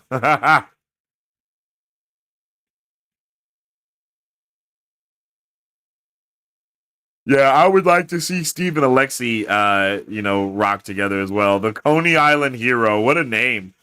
I wonder if we hear that from him in the like. I doubt we see any crossover of any of the stuff that happened here in the Thunderbolts movie, but it would be cool, especially because these voice actors, like, they did this so long. Like, the actors did this voice acting a long time ago, which is insane to think. I think Bucky, if he remembered everything, would love that title. For real. I agree.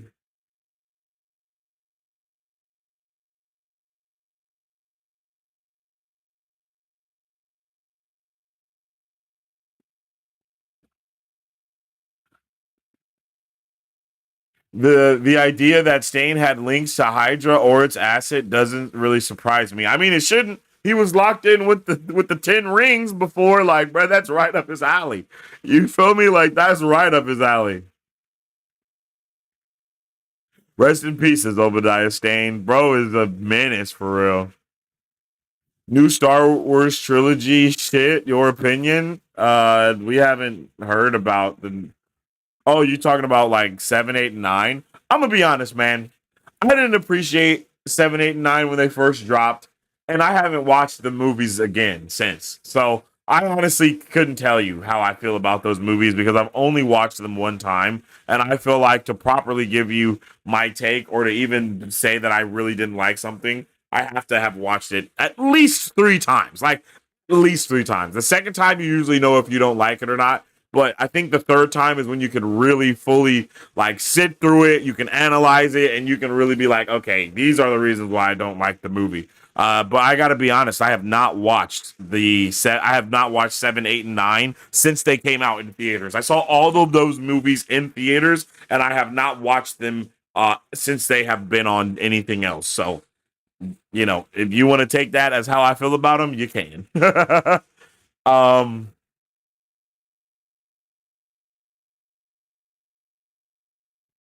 I would like to see the fight between the Winter Soldier and Isaiah Bradley. Now, that would have been a W pull to have for this episode or for this show.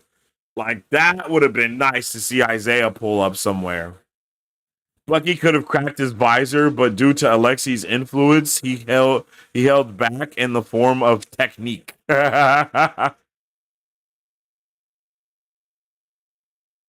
Microtransactions with Tetris. This really is a dystopian era. I can't conceive of that. Yo, it's pretty diabolical. But I think you can play it. Like, you can play the game and just play it, but you're gonna get hit with like ads. You know what I mean? Like, all of that type of shit is going on. Like, pretty whack.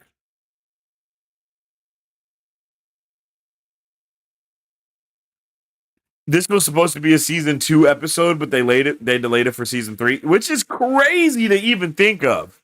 Like, that's insane to think that this has been done before the Thunderbolts movie was like even, you know what I mean? Like, before we had ever seen anything about the Thunderbolts, this shit was already ready to go.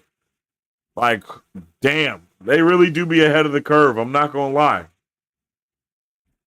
I'm not gonna lie.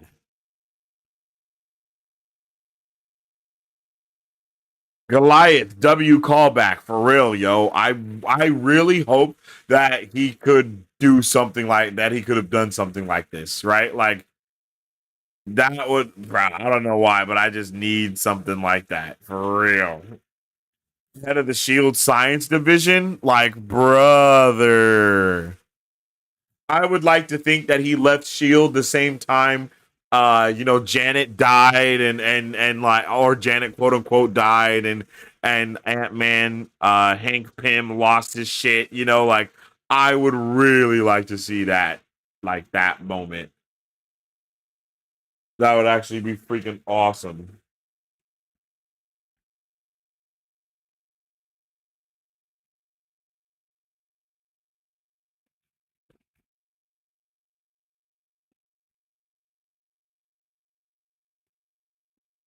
But again, don't hesitate to drop all your thoughts, theories, and questions in the comment section down below about what if season 3, episode 3, man. I really enjoyed this. I enjoyed these things very much so. They do a very, very, very good job.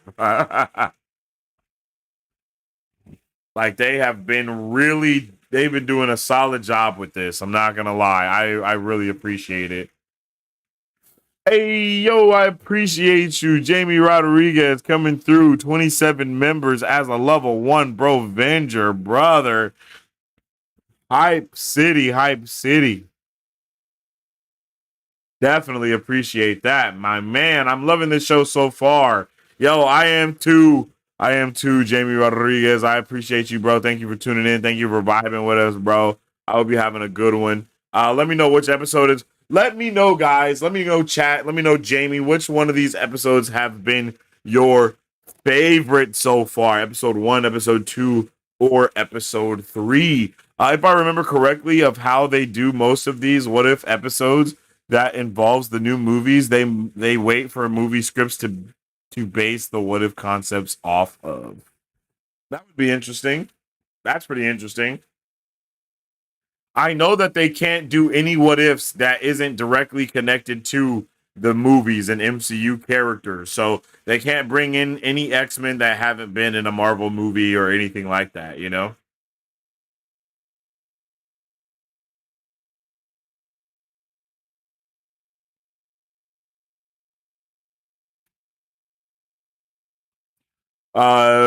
Stuart ranks these episodes 2, 3, and 1.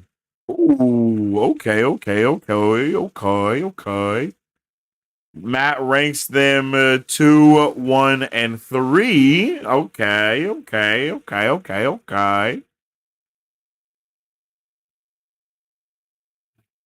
But 3 was really solid too. I agree. I agree.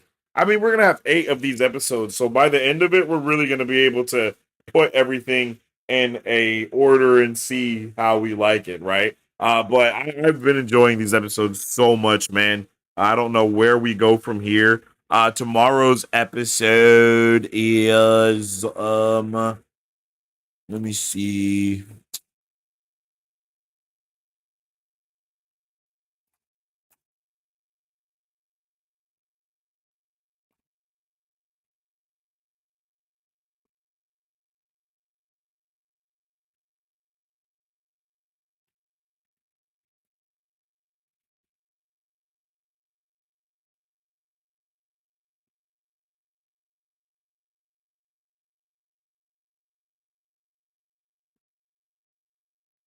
Jeez.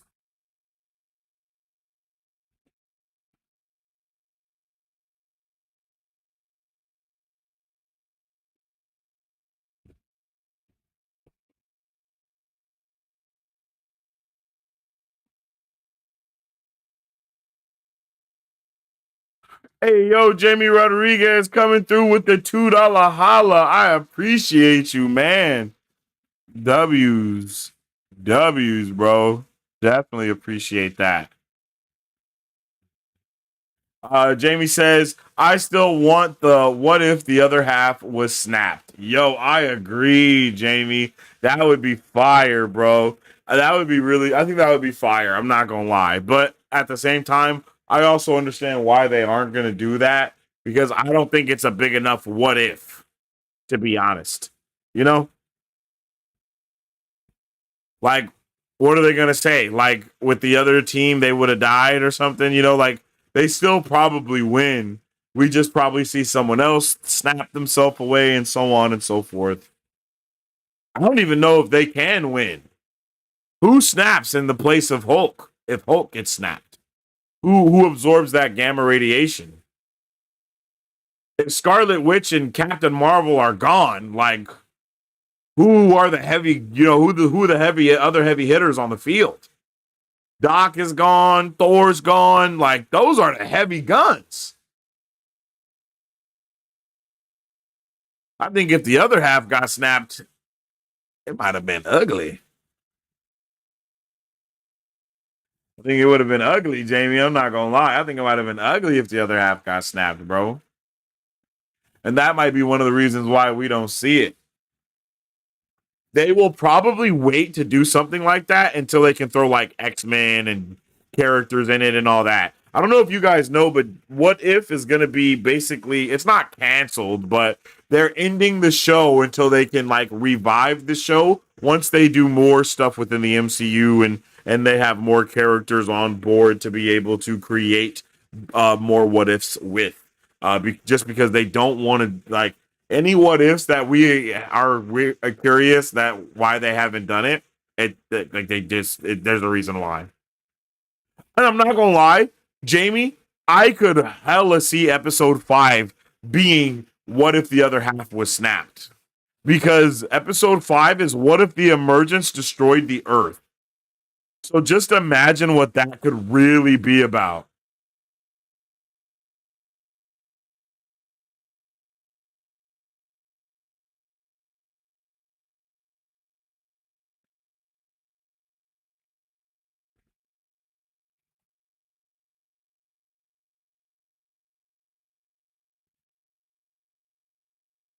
What if they couldn't reverse the snap? Yo, those two, I think both of those are in that one that I just said. Like, I think it's what if they couldn't reverse the snap, and what if the other half was snapped and they couldn't reverse it. You feel me? Like,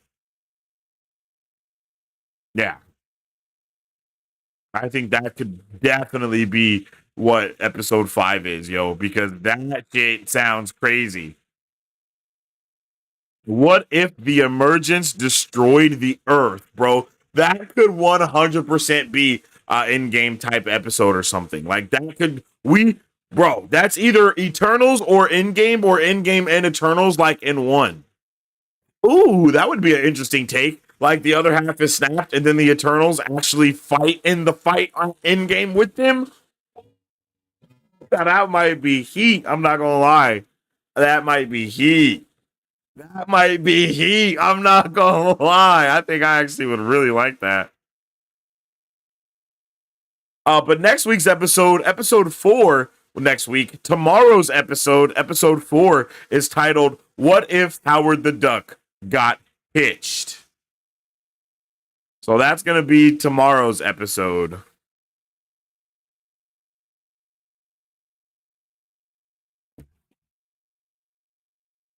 And that sounds just fine, handy and dandy to me.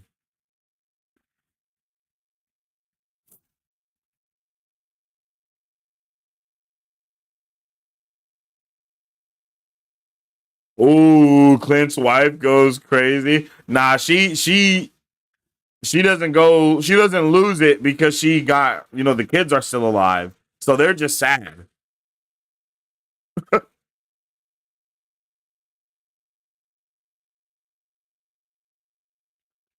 And I think Natasha would probably lock in too with them. Or Natasha gets snapped too, huh? Oh shit. Whoa. Whoa.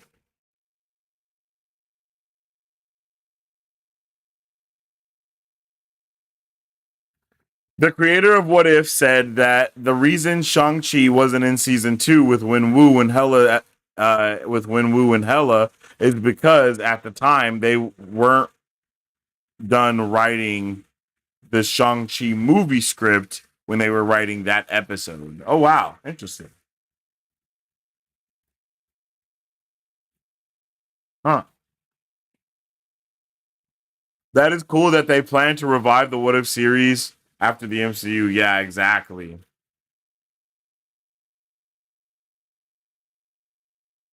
Yeah, season 3, episode 5 is going to be crazy. What if the emergence destroyed the Earth? I'm not gonna lie, the last 4 episodes of this show are going to be insane. Because this first half has been a lot more like vibey. It's been a lot more fun. It's been a lot more ha ha he he. You know what I mean? But bruh, next week it ain't about to be ha ha he he. Well, not next week, but episode 5, 6, 7, and 8. Those episodes are gonna be crazy. Episode 5, as I've already said, what if the emergence destroyed the Earth? Episode 6 is What If 1872? I think that's actually also a funny, friendly one with Shang-Chi, like as a cowboy, if I'm not mistaken. But then episode 7 is What If the Watcher disappeared? And then episode 8 is What If? They're about to go crazy with it, bro. They're about to go crazy with it. We literally end our year with What If, and then and January, we're gonna have Spider-Man freshman year. Like, bro, you guys don't even know that we're hitting the ground full sprinting when January starts. It's actually insane that we will have no chill between these projects. Like, it's just gonna be one after another, after another, after another, after another, after another, yo. And we're just gonna be going. We're just gonna be going at it, man. So I'm hyped.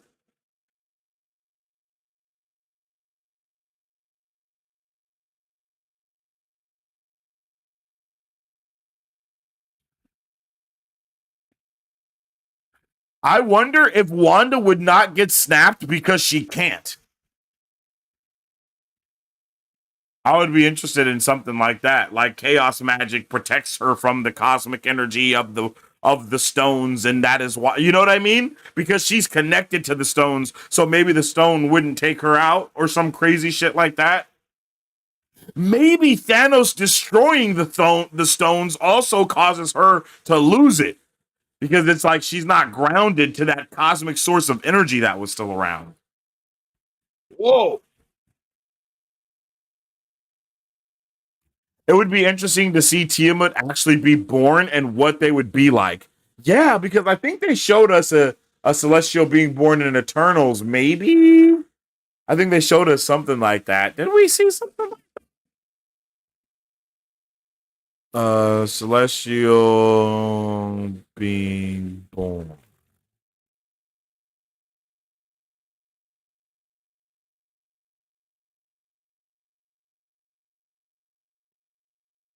No, I think we do see it in the form of like a vision, right? Look at that shit, son. They went so hard, bro. Yo, Jamie Rodriguez coming through with a $5 holler this time. Definitely appreciate you, Jamie, man. Shout out to my guy coming through with all the support and love as always. My guy Jamie says, another one I want. What if the Illuminati fought Thanos? Literally just a full version of the 838 Illuminati v Thanos fight we saw in Doctor Strange 2. Ooh, shit. That would be heat. I would love that. Actually, sign me all the way up for that, Jamie. For real. That sounds awesome, bro. I would love to see that. Because I need to know why they were able to straight pummel Thanos and then they got waxed by Scarlet Witch. I mean, to be fair, Scarlet Witch was going to wax Thanos until he caused a bombardment. But look, this is what the emergence looks like. Oh no, this is it burrowing into the earth when it first hatches. Look at that shit. Oh, yo, that's so badass. That looks so cool.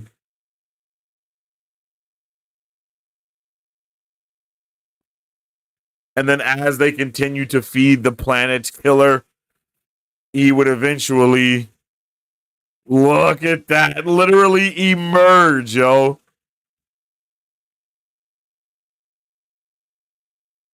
Look at that. Oh my goodness. Yo, that is fire, bruh. That is absolute fire. I can't lie to you.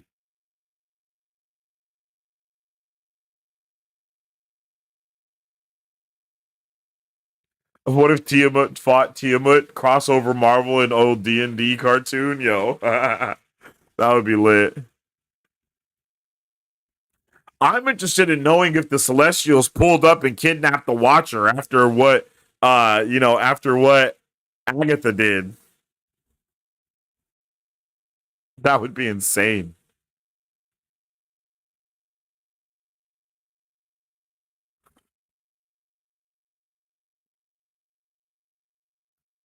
That would literally be diabolical. Ooh. Straight 100% for the temp check of What If Season 3, Episode 3. Awesome, chat. That's W's, yo. I really like that episode too. I'm happy you guys enjoyed it just as much as I did. Man, I definitely appreciate you guys, each and every one of you, for real. If you didn't know, we are live on multiple platforms right now. You can follow us on all forms of social media at Marvel Bros to stay up to date with all things Marvel and everything pop culture, the latest news, the latest movie reviews, and everything in between that we post every single day. You can also follow me on social media at Sensei Finito to stay up to date with all my thoughts, theories, and opinions on whatever particular thing I may be partaking in at that particular time, because your boy be live, your boy be streaming, your boy be doing all the things that be beaming. Okay, it's been a vibey time tonight, man. I appreciate all of y'all dropping your questions so I can answer them down below. I want you also to know that you can join our Discord, man. You can always join the Discord and keep the conversation going, because we're always yapping, we're always talking, and we're always nerding out about whatever news is dropping or going on. Like, if you want the news first, you definitely need to be a part of the Discord, because we're literally always sharing the news. We're always talking about it.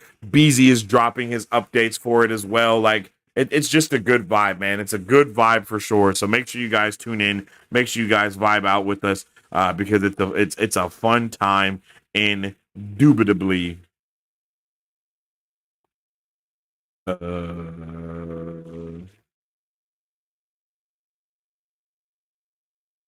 didn't realize I had that.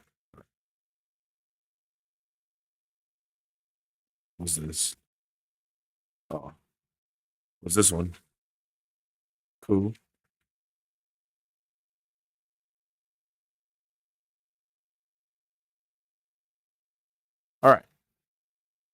Cool. So I definitely appreciate y'all. It's been a good time as it always is, man. If you haven't already, make sure you like the video. If you like the video, because it's always helping, yo. It's always helping. Big shout out to Jamie Rodriguez for coming through with the super chats tonight, man. You are always appreciated. I love the support. I love the vibes from all y'all. It's always a good time. And tonight is just another good time for the books. And Merry Christmas Eve to everybody. You know what I'm saying, yo? Tomorrow is Christmas. It's the 24th. So it's Christmas Eve, you guys, and I'm happy that you guys spent the first part of your Christmas Eve here at Marvel Bros while we were nerding out with all of these nerdy things. Yo, actually, let's change Santa. I don't even know if you guys can see Santa here on YouTube, but you know, we got to change Santa's date to the 24th now. It's the 24th, y'all. And tomorrow is Christmas. So I definitely appreciate you, man. Merry Christmas and happy holidays to all of you beautiful people. I appreciate y'all I appreciate y'all for being here with me yet again. We had a wonderful time with this episode, and I hope to see you all tomorrow where we watch episode 4. And so episode 4 is a little bit another jokey episode, but what if Howard the Duck got hitched? They will find a way to go absolutely crazy with that episode as well. So I'm hype. And I hope you guys are hyped too. I appreciate you. Hope you guys all have a wonderful rest of your night, evening, day, whatever time it may be, wherever you may be. And as I always say, stay awesome, stay nerdy, and don't forget to stay marvelous. Excelsior. If you guys would like to support Marvel Bros, all you gotta do is visit our website at www.marvelbros.com and buy some merch. Represent the superfan.